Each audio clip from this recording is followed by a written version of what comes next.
নমস্কার বন্ধুরা, আজ আমি দুখানা আম নিয়ে নিয়েছি।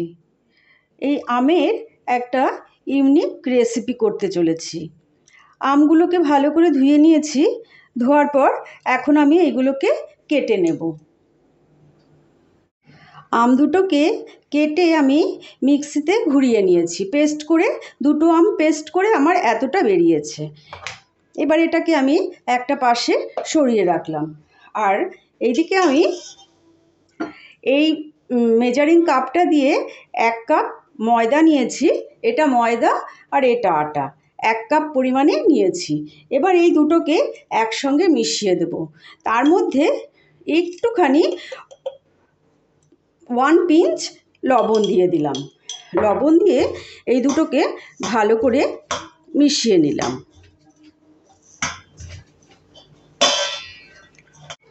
এবার আমি এটাকে মেশানো হয়ে গেছে।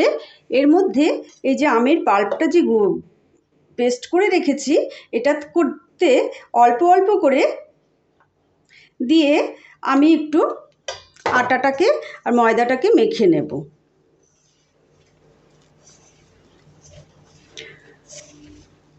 এই রকম করে সমস্ত আটাটাকে মেখে একটা ডোয়ের আকারে পরিণত করব। এটার মধ্যে আরও একটু লাগবে আম। যতটা লাগবে সেইভাবে কিন্তু নিতে হবে, অল্প অল্প করে নেবেন যাতে বেশি না হয়ে যায়। এই আটাটাকে মেখে নেই, তারপর দেখাচ্ছি।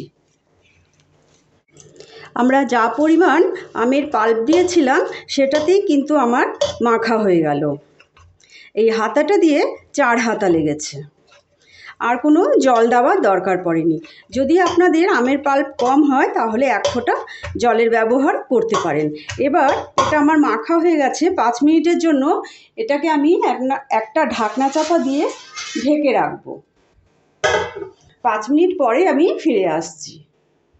এইদিকে আমি হাফ লিটারের মতো দুধ নিয়ে নিয়েছি।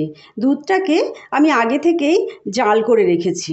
এবার আমি একটু গরম করতে বসিয়ে দেব।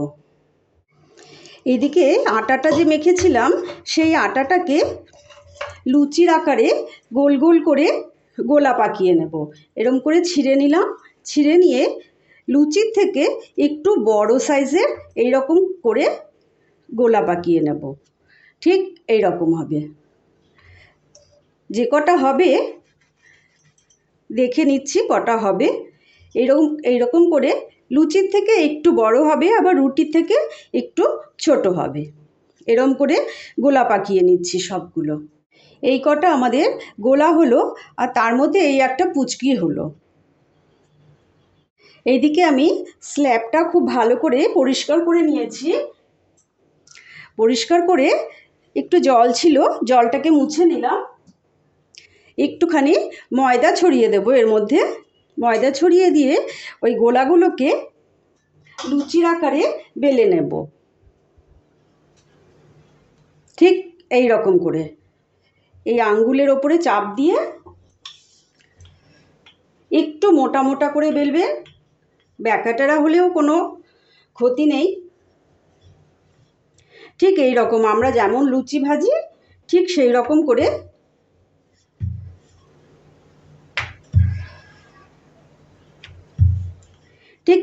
করে আমরা বেলে নিচ্ছি।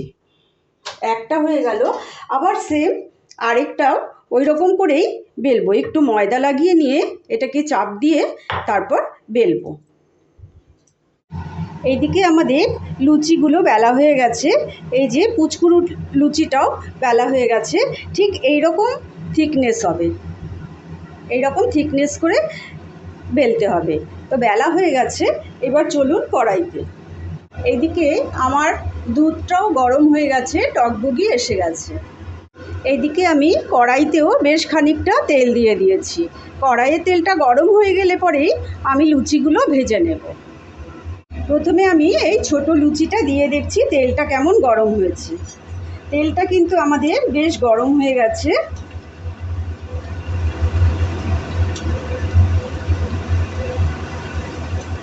এবার এইরকম করে উঠিয়ে দিতে হবে।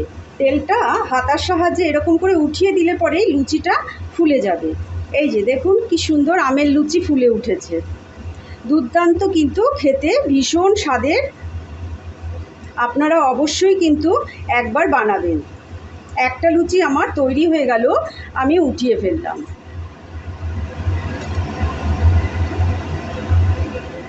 আবার আরেকটা দিয়ে দিলাম।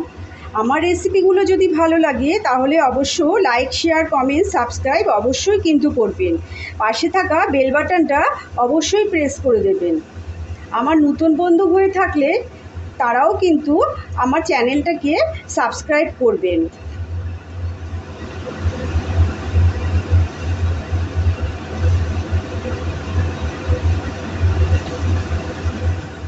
দুটো লুচি ভাজা হয়ে গেল। এইভাবে আমি সমস্ত লুচিগুলো ভেজে নিচ্ছি। আমাদের লুচিগুলো কিন্তু তৈরি হয়ে গেছে। এইভাবেও কিন্তু আপনারা লুচিগুলো খেতে পারবেন, খুব সুস্বাদু হবে কিন্তু, আর একদম নরম তুলতুলে হয়েছে। এখন খুব গরম, তাই আমি ওঠাতে পারছি না হাতে। এবার দুধ আমার উতলান এসে গেছে, টকবক করছে। এর মধ্যে এখন লুচিগুলোকে ছেড়ে দেব। দুধটা আমার বেশ গরম আছে, বন্ধ করে রেখেছিলাম, এখন আবার চালিয়ে দিলাম। এর মধ্যে আমি 1 চামচের মতো, এই 1.5 চামচের মতন গুঁড়ো দুধ মিশিয়ে দিলাম। একদম গরম দুধে মেশাবেন না, তাহলে ডেলা পাকিয়ে যাবে। আবার একদম ঠান্ডা দুধেও মেশাবেন না, তাহলে আবার গুলবে না। এর মধ্যে মিশিয়ে দিলাম। মিশিয়ে দিয়ে এইবার আমি পরিমাণ মতন চিনি দিয়ে দেবো। যে যতটা মিষ্টি খাবে, তবে বেশি মিষ্টি তো লাগবে না, আমটা এমনিতেই মিষ্টি। এই চামচটা দিয়ে, মেজারিং কাপটা দিয়ে আমি এই 1 থেকে 1.5 কাপ মতো দিয়ে দিলাম।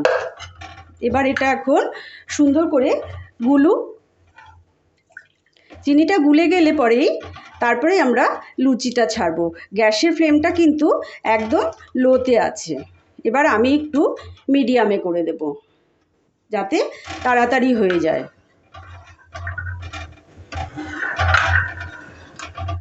এবার আমাদের দুধটাতে টকবগি এসে গেছে। এবার আমি একটা একটা করে লুচি ছেড়ে দেব। দেখবেন কত সুস্বাদু লাগবে খেতে। সবগুলো আমি লুচি দিয়ে দেব। সবগুলো লুচি আমি দিয়ে দিয়েছি এর মধ্যে। আর দুধটাও আমাদের টকবগি এসে গেছে, টকবক করছে। কড়াইটা আমার একটু ছোট হয়ে গেছে। এবার এপাশ ওপাশ করে ঘুরিয়ে দিয়ে নাড়িয়ে দিতে হবে, যাতে সবগুলো লুচির মধ্যেই দুধ ঢুকে যায়।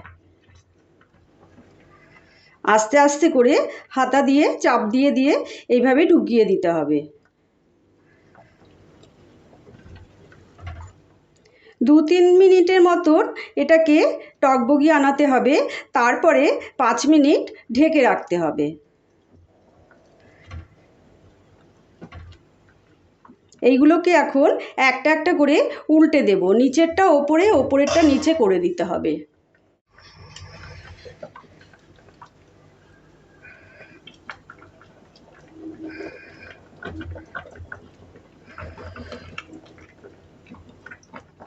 এইভাবে করে দেবেন।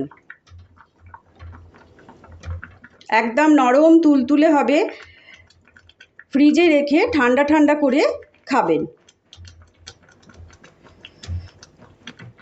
এখন এটা টকবগি আসতে দেব। এইবার গ্যাসের আগুন বন্ধ করে ঢাকনা দিয়ে চাপা দিয়ে দিলাম। এবার লুচিগুলোকে একটা পাত্রে ট্রান্সফার করে নিলাম। এটাকে সরিয়ে দিলাম। আর এইখানে যে দুধটা আছে, দুধটার মধ্যে আমের যে 50% পাল্পটা আছে, পাল্পটাকে আমি দিয়ে দিলাম। সম্পূর্ণটা দিয়ে সুন্দর করে নাড়িয়ে দিলাম। এটা এখন ওই লুচির মধ্যে দিয়ে দেব। এটাকে সরিয়ে দিলাম আর এটাকে নিয়ে আসলাম। এবার সম্পূর্ণ দুধটাকে সুন্দর করে এর ওপরে ঢেলে দেব। এইবার খানিকক্ষণের জন্য আমরা ফ্রিজে রেখে দেব। এটাও ঢাকনা চাপা দিয়ে রাখবো। যখন ঠান্ডা হবে তখন এটাকে আবার ট্রান্সফার করে দেব। যদি আমার রেসিপিগুলো ভালো লাগে তাহলে কিন্তু অবশ্যই একটা লাইক করবেন।